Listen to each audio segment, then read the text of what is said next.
Shalom. Sebelum mulai ibadah, kita mau lihat dulu cuplikan kegiatan Cool GBI Miracle Service Pondok Cabe. Check this out. Banyak sekali kalau kita ungkapkan tuh banyak janji ya. Ini janji itu pasti digenapi. Dia hidupnya nggak arah ke sana. Itu loh. Nah, pada satu saat nanti pulang, ini aja tidak mengikuti sharing ini aja nggak ikuti lah. Pada saat ini langsung dia dipanggil Tuhan. Ya udah, dikatakan kamu mau datang kepada saya itu bawa apa? Nah, gimana? Seru kan? Yuk join dalam Cool Online GBI Miracle Service Pondok Cabe. Di situ kita dapat bersekutu bersama, saling menguatkan dan mendoakan. Biar di tahun ini hidup kita semakin melekat dengan Tuhan. Amin. Tuhan Yesus memberkati.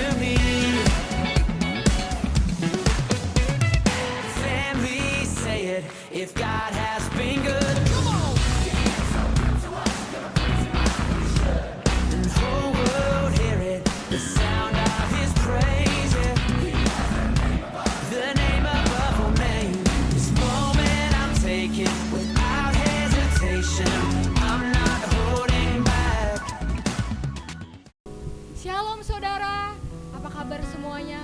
Dalam keadaan luar biasa, amin saudara. Kita semua, kita percaya Tuhan Yesus selalu memelihara kita. Sebelum kita mulai ibadah pagi-pagi hari ini, biarlah kita mau satukan hati dalam berdoa. Bapa, terima kasih buat kasih-Mu yang luar biasa buat setiap kami Tuhan. Kami percaya Engkau Allah yang besar Tuhan. Engkau Allah yang luar biasa buat kehidupan setiap kami Tuhan. Bila pagi hari ini kami memulai ibadah kami Tuhan, biarlah hadirat-Mu nyata buat setiap kami Tuhan Yesus. Karena kami percaya di dalam Engkau kami punya kekuatan yang besar Tuhan Yesus. Kami punya pengharapan yang luar biasa. Karena Engkau sanggup untuk melakukan segala sesuatu yang luar biasa Tuhan Yesus. Terima kasih Tuhan Yesus, terima kasih Bapa. Haleluya, amin. Siap saudara untuk memuji nama Tuhan Yesus, amin. Karena kita percaya kita punya Allah yang besar, haleluya. Kita mau lebih lagi memuji nama Tuhan Yesus. Kita percaya kita punya Allah yang luar biasa. Haleluya.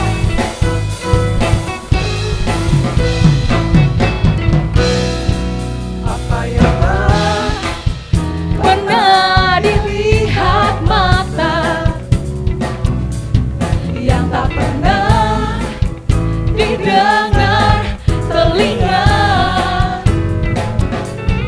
yang tak pernah timbul di dalam hati, semua disediakannya bagi yang mengasihi Dia. Katakan Allah sanggup, Allah sanggup melakukan segala perkara, dulu, sekarang, dan selamanya. Kuasanya tidak berubah. Allah sanggup melakukan segala perkara, dulu, sekarang, dan selamanya. Kuasanya tak berubah. Mari kita sama-sama tepuk tangan saudara. Apa yang tak pernah dilihat mata, yang tak pernah didengar telinga, yang tak pernah didengar telinga, yang tak pernah timbul dari hati, yang tak pernah timbul di dalam hati, semuanya Tuhan sediakan. Haleluya. Bagi yang mengasihi. Kita mau angkat tangan kita saudara, katakan Allah sanggup melakukan segala perkara, dulu, sekarang, dan selamanya. Kuasanya tidak berubah. Allah sanggup melakukan segala perkara, dulu, sekarang, dan selamanya. Kuasanya tak berubah. Katakan lebih lagi. Allah sanggup, Allah sanggup melakukan segala. Kau sanggup melakukan segala perkara, dulu, sekarang, dan selamanya. Kuasanya tidak berubah.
dulu, sekarang dan selamanya. Dulu, sekarang dan sekali lagi. Dulu, sekarang dan selamanya. Kuasanya tak berubah. Haleluya. Yes, Jesus. Haleluya. Terima kasih Tuhan.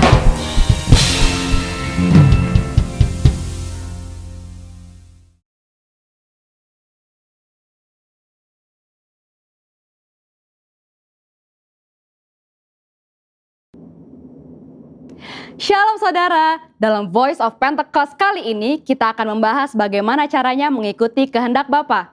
Apakah saudara pernah merasa sudah berbuat baik, melakukan ini dan itu, bahkan mengorbankan banyak hal, namun sepertinya permohonan kita tidak dijawab atau tidak sesuai dengan harapan kita? Matius 26 menceritakan tentang Yesus yang menghadapi waktu-waktu terakhir sebelum penangkapan di Taman Getsemani. Yesus takut dan ia berdoa 3 kali, supaya cawan atau hal yang akan dilewatinya untuk berlalu. Namun Yesus tetap berserah, biar kehendak Bapa lah yang jadi. Seringkali kita berdoa dan meminta supaya doa kita dijawab. Namun sebenarnya kita sudah memiliki atau mengharapkan jawaban sesuai keinginan kita sendiri, bukan yang merindukan jawaban yang daripada Bapa. Sikap Yesus pada peristiwa tadi menunjukkan betapa ia dihadapkan dengan keadaan yang sulit, tapi Yesus memilih untuk berdoa dan meminta supaya kehendak Bapa yang jadi. Doa Bapa kami diajarkan oleh Tuhan Yesus kepada murid-muridnya, di mana salah satu bagiannya merupakan sebuah permintaan. Jadilah kehendakmu di bumi seperti di surga. Doa ini mengajarkan untuk kita hidup berserah dan percaya sepenuhnya kepada Bapa. Sekarang kita akan mengetahui maksud dari hidup yang mengikuti kehendak Bapa. Yang pertama, kesadaran untuk menempatkan kehendak Bapa jauh di atas kehendak pribadi kita. Kita adalah orang yang sudah ditebus dengan harga yang mahal dan lunas dibayar oleh darah Kristus. Di Roma 6 ayat 22 juga disebutkan, kita telah dimerdekakan dari dosa dan menjadi hamba Allah. Kehidupan kita bukanlah milik kita sendiri, tetapi milik Bapa. Sudah sepatutnya kita mengikuti kehendak Bapa.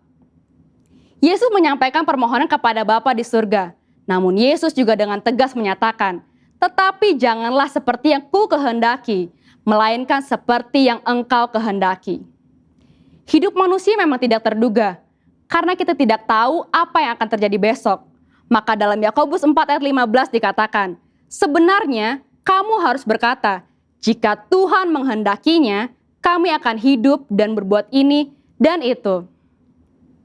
Yang kedua, memahami dan menerima konsekuensi dari penyerahan diri terhadap kehendak Bapa. Kembali ke peristiwa yang dialami Yesus di Taman Getsemani. Setelah berdoa dan menyatakan, jadilah kehendakmu, yang terjadi adalah penangkapan, penyiksaan, dan penyalipan. Tetapi Yesus tetap taat dan menjalankan kehendak Bapa tersebut dengan tulus hati. Rasul Paulus menjelaskan lebih lanjut dalam Filipi 2 ayat 7-8. Yesus merendahkan dirinya untuk melakukan kehendak Bapa. Demikian juga kita temukan di kisah Ayub. Tentu kita mengingat betapa hidup Ayub diberkati oleh Allah. Lalu dalam seketika Ayub mengalami pencobaan yang begitu berat. Tetapi dalam Ayub 2 ayat 10b ia berkata, apakah kita mau menerima yang baik dari Allah tetapi tidak mau menerima yang buruk? Dalam kesemuanya itu Ayub tidak berbuat dosa dengan bibirnya. Bahkan di tengah pergumulan yang dialaminya, Ayub memilih untuk tetap menerima kehendak Bapa.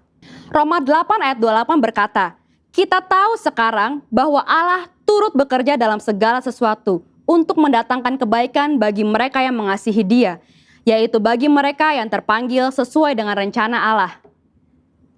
Mungkin saat ini kita belum tahu, mungkin saat ini kita sedang berada dalam prosesnya Allah, tapi akan tiba waktunya kita berkata, saya tahu sekarang bahwa selama ini Allah turut bekerja. Tuhan Yesus tidak pernah mengecewakan saudara. Mungkin tidak mudah, tapi mari sama-sama kita berjuang untuk menjadi pribadi yang mengikuti kehendak Bapa dengan menyadari hidup kita adalah kepunyaan Bapa, taat dan penuh ketulusan. Nah, untuk saudara sekalian, saya ingin mengajak saudara untuk berdoa Bapa kami. Mari kita berdoa. Bapa kami yang di surga, dikuduskanlah namamu, Datanglah kerajaan-Mu, jadilah kehendak-Mu, di bumi seperti di sorga. Berikanlah kami pada hari ini makanan kami yang secukupnya, dan ampunilah kami akan kesalahan kami, seperti kami juga mengampuni orang yang bersalah kepada kami. Dan janganlah membawa kami ke dalam pencobaan, tetapi lepaskanlah kami daripada yang jahat. Karena Engkaulah yang mempunyai kerajaan dan kuasa dan kemuliaan sampai selama-lamanya. Amin. Untuk penjelasan lebih lanjut dari tim teologi kami, silakan klik link yang ada di atas atau scan QR Code yang tersedia. Salam integritas, Tuhan Yesus memberkati.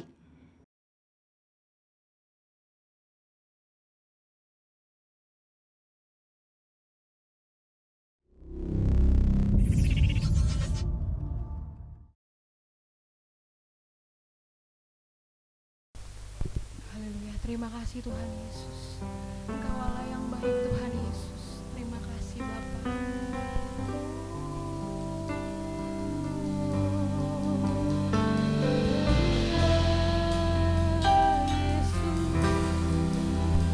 Kau sangat baik bagi kami Tuhan. Kau hiasi kehidupanku dengan kemurahan-Mu. Kau rancangkan masa depanku penuh dengan harapan. Aku ada saat ini, semuanya karena kasih-Mu. Aku hidup hari ini, semua berkat kemurahan-Mu. Terima kasih Yesus, Engkau sangat baik, teramat baik bagiku. Kita mau nyanyikan lagu ini sama-sama dari awal saudara. Kau sangat baik Tuhan Yesus. Haleluya. Kau hiasi kehidupanku dengan kemurahan-Mu. Kau rancangkan masa depan setiap kami Tuhan. penuh dengan harapan. Kami ada Tuhan Yesus. Aku ada saat ini, semuanya karena kasih-Mu. Aku hidup hari ini, Semua berkat-Mu Tuhan. berkat kemurahan. Kita mau katakan terima kasih. Yesus, Engkau sangat baik, teramat baik bagiku. Mari lebih lagi dengan sungguh. Kita mau sama-sama puji Tuhan Yesus. Haleluya. Kau hiasi kehidupanku dengan kemurahan-Mu. Kau rancangkan masa depanku penuh dengan harapan. Mari angkat tangan kita katakan. Aku ada saat ini, semuanya karena kasih-Mu. Aku hidup hari ini,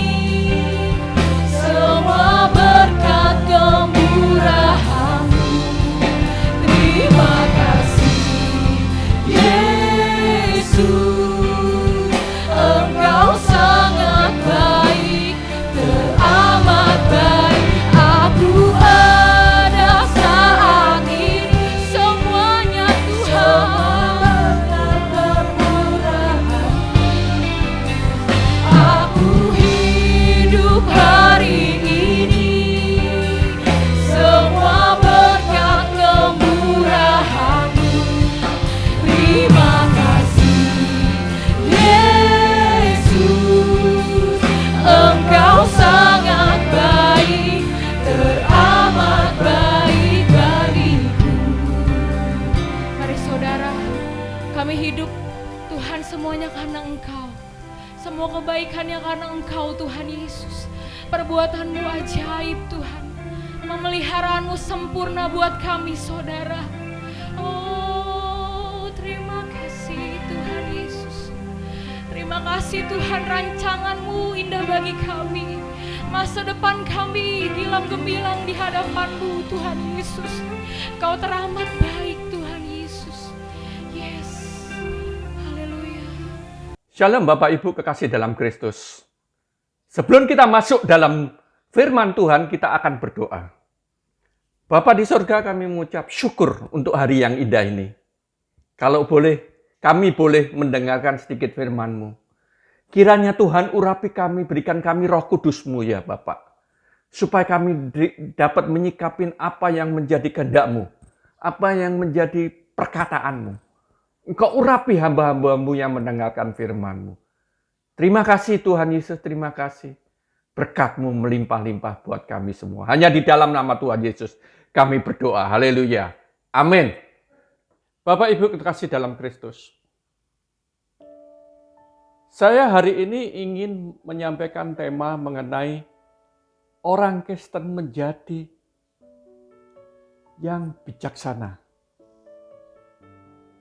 Menjadi orang yang bijaksana itu kelihatannya gampang, tapi tidak mudah. Saya ingat waktu saya di Jawa, orang yang bijaksana itu arif. Saya punya teman namanya Arif. Ya memang orangnya diem.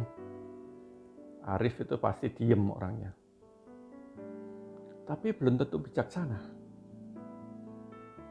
Karena kalau bijaksana, itu adalah orang Kristen yang melakukan firman Tuhan, yang berkenan di mata Tuhan, yang melakukan kehendak Tuhan. Dalam keadaan seperti ini, pandemi COVID-19, kita sulit sekali untuk melakukan bijaksana. Apalagi hidup ini penuh dengan masalah, penuh dengan tantangan, penuh dengan persoalan, penuh dengan banyak masalah. Begitu melelahkan dan begitu membosankan. Tapi kalau kita di dalam Tuhan, saya yakin semua itu Tuhan akan memberi kekuatan, memberi perlindungan, memberi penyertaan. Jadi dalam hidup dalam bijaksana, ya itu kita kadang-kadang kalau sudah sulit, sudah susah, sudah mentok, ya kita akan lari dari kenyataan, ya. Terus kita mencari hal-hal yang menyenangkan diri, ya. Terus banyak orang-orang itu melupakan aktivitasnya, seperti ke gereja, ya, seperti berdoa, seperti membaca firman, melakukan kehendak Tuhan, melakukan sosial, aktivitas keluarga, olahraga, media sosial, politik, agama. Mereka akan lari, mereka akan menghindarin. Itu yang saya dapatkan. Jadi mereka harus menggunakan waktu ini yang diberikan Tuhan. Mereka harus mengisi hidup ini dengan hal-hal yang baik, yang tidak kotor, tidak kosong, tidak panas, dan lain-lainnya. Jadi bagaimana orang yang harus bijaksana? Orang yang bijaksana itu orang yang mampu melihat dan menyikapi segala sesuatu dari sudut pandang. Sudut pandang apa? Rohani. Sehingga ia tahu bagaimana harus bertindak. Kelihatannya gampang, tapi sulit sekali. Banyak problem, banyak kesaksian. Jadi ada beberapa teman atau saudara Dia bilang, "Pak, saya orangnya seperti ini, Pak." Ya, justru kita sebagai orang Kristen, kita harus berubah. Kita harus berubah. Karena apa?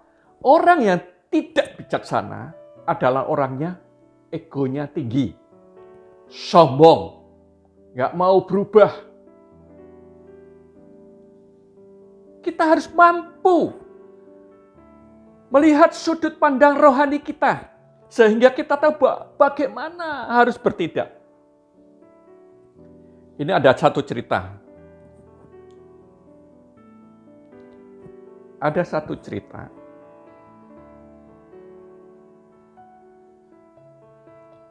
Bapak-bapak mempunyai 2 orang anak laki-laki.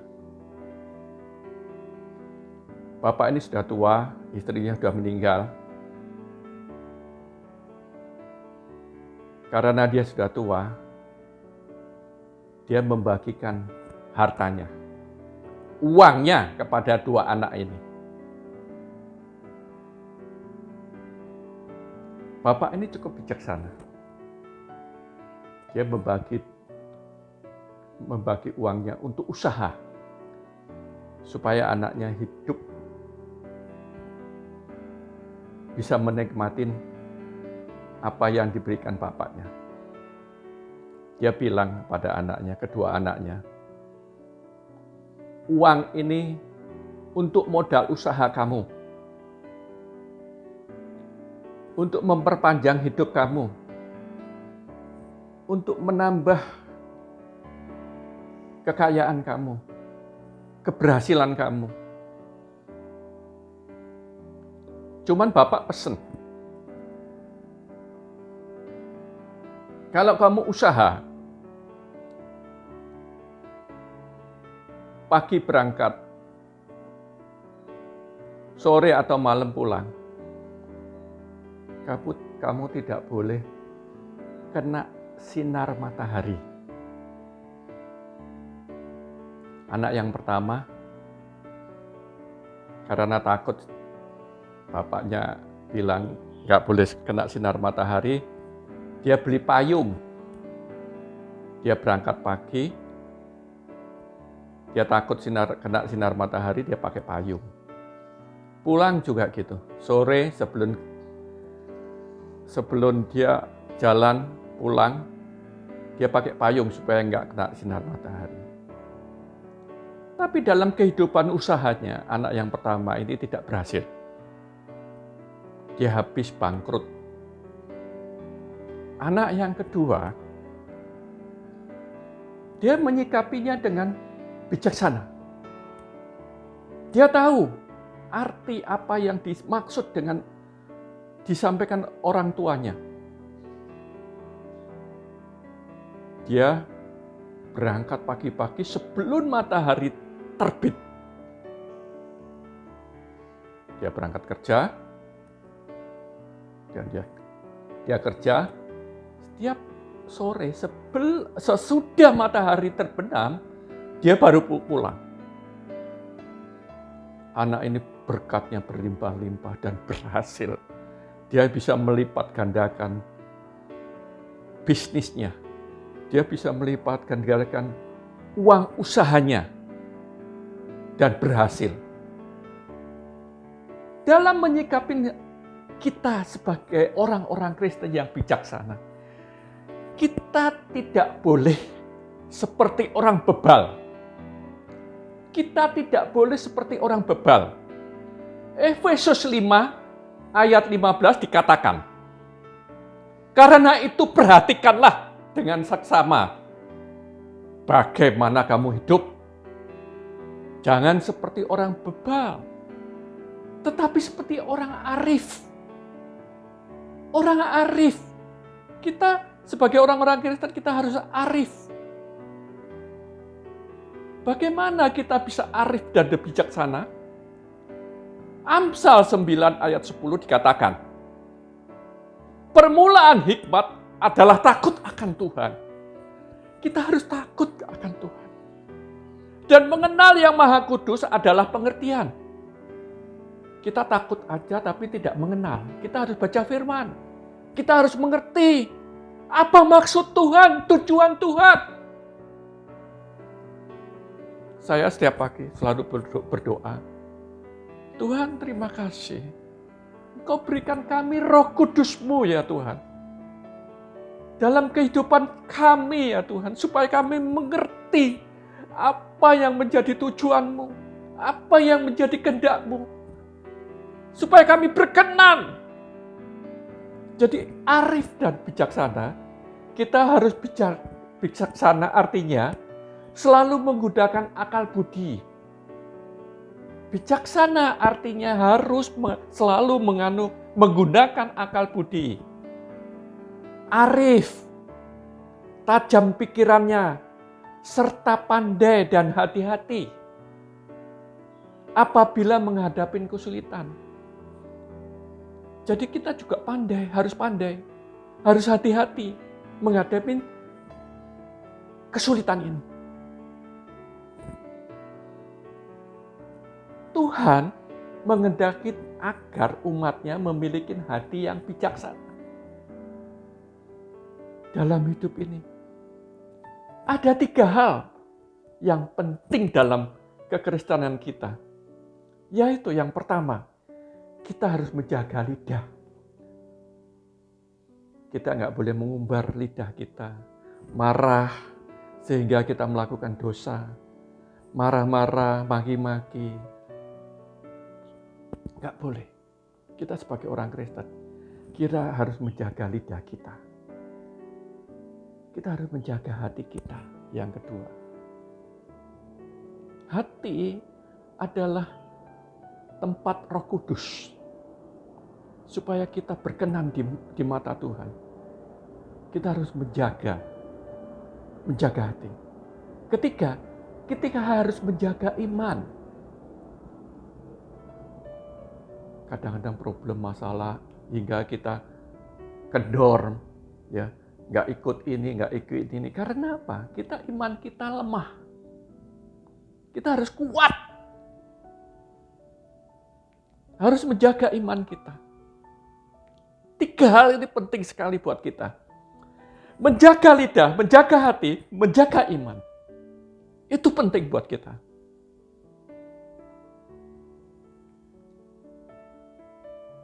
Jadi kekristenan bijaksana itu nggak mudah, sulit. Saya sering melihat anak-anak saya, saudara-saudara saya, teman-teman saya. Kalau ditanyain responnya tidak ada. Merasa dia udah kaya, merasa dia udah sombong, egonya tinggi. Sehingga kadang-kadang problem terjadi. Kita sebagai orang-orang Kristen, kita harus bijaksana. Jadi kesimpulannya bijaksana, ya. Kebijaksanaan yang sejati itu berasal dari Tuhan. Saat orang tersebut hatinya takut akan Tuhan dan punya hati yang melekat akan Tuhan, serta mencintai firman Tuhan dan melakukannya, itu kebijaksanaan. Seorang yang bijak bila melihat ada hal-hal yang bertentangan dengan kehendak Tuhan, maksudnya yang menyenangkan hati, menyenangkan daging, tapi itu melakukan dosa, kita harus menghindar dan meninggalkan. Jadi seorang bijak itu selalu melihat ada hal-hal yang bertentangan, apalagi dalam keadaan sulit ini. Kita harus jaga hati. Jaga iman, jaga lidah. Beginilah firman Tuhan yang saya sampaikan hari ini. Sebelum menutup firman ini, saya akan mengajak saudara-saudara, Bapak Ibu kekasih dalam Kristus untuk berdoa. Bapa di surga, kami mengucap syukur dan terima kasih. Engkau sungguh Allah yang baik. Berikan kami hati yang bijaksana. Hati yang mengasihi seperti Engkau ya Tuhan. Urapi kami selalu ya Tuhan Yesus. Melalui Roh Kudus-Mu ya Tuhan Yesus. Jamah kami terus ya Tuhan Yesus. Supaya kami kudus di hadapan Engkau ya Bapa. Berkati juga hamba-hamba-Mu yang mendengarkan firman-Mu itu. Urapi mereka, jamah mereka, berkati mereka. Yang sakit disembuhkan, yang lemah dikuatkan, yang kekurangan ditambahkan. Terima kasih Bapak, terima kasih. Kami berdoa hanya di dalam nama Tuhan Yesus. Haleluya. Amin. Bapak Ibu, kita akan masuk dalam perjamuan kudus. Perjamuan kudus ini adalah perjamuan Tuhan Yesus. Sebelum kita masuk dalam perjamuan kudus, kita akan berdoa dahulu. Mungkin di antara kita masih ada ganjalan, ada masalah, ada dosa. Kita minta ampun dalam waktu sesingkat-singkatnya. Kita akan selesaikan dalam waktu sesingkat-singkatnya. Bapa di surga, kami mengucap syukur. Kalau hari ini kami dapat menikmati perjamuan kudus, perjamuan Tuhan Yesus. Engkau mati di kayu salib karena dosa-dosa kami. Bapak, sebelum kami masuk dalam perjamuan kudus, kiranya Tuhan ampuni kami. Ampuni kesalahan kami. Ampuni dosa kami. Mungkin masih ada ganjalan yang belum terselesaikan. Kiranya Tuhan ampuni ya Tuhan. Berkati kami, lindungi kami dan sertai kami. Mukjizat-Mu terjadi ya Bapak. Hanya di dalam nama Tuhan Yesus kami berdoa. Haleluya. Amin.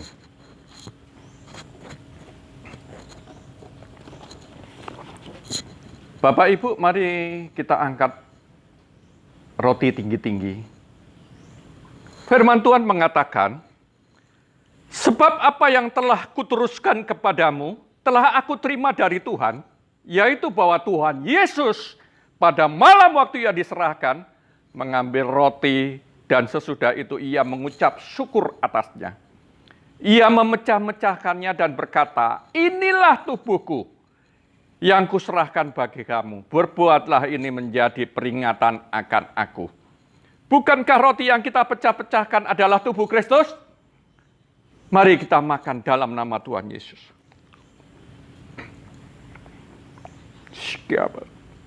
Terima kasih Tuhan Yesus. Terima kasih.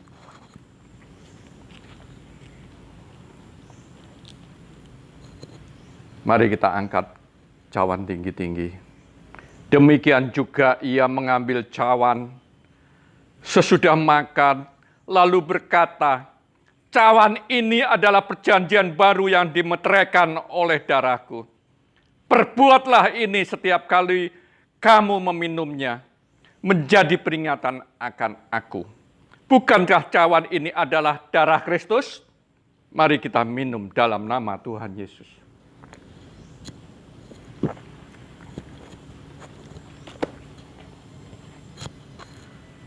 Mari kita sembah Dia.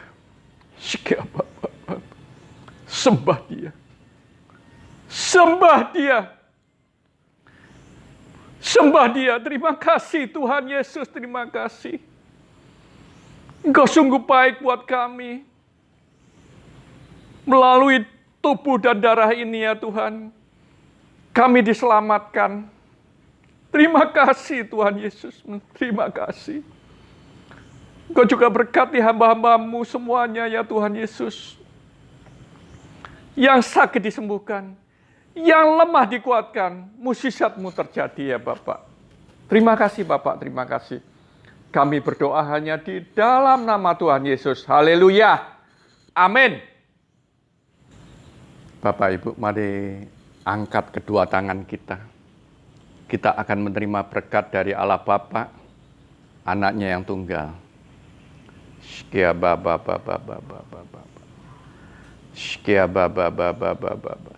Kekasih-kekasih Kristus pulanglah membawa berkat.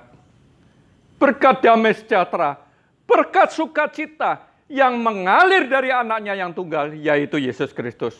persekutuan manis yang kudus. Mulai dari hari ini sampai Tuhan Yesus datang menjemput kita di awan-awan yang permai. Mari yang percaya sama-sama katakan, amin.